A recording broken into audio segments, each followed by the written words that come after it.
No niin, ja nyt annetaan oksalihappokaasotus mehiläispesälle ja mä oon tehnyt tänne pohjan takalaitaan tuollaisen 8 millin reijän, mihinkä tää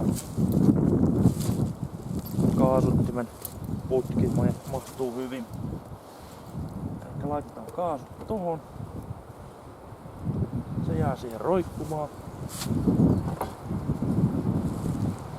Otetaan oksalihappoa annos.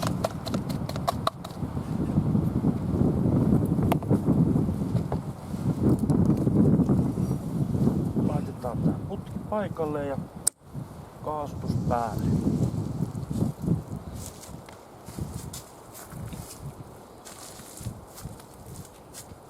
Nyt sinne lähti kaasut menemään ja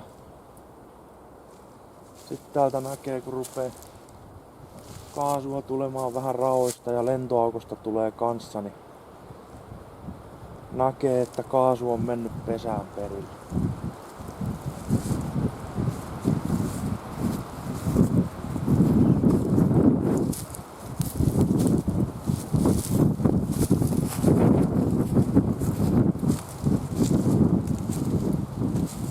Sitten otetaan huijas.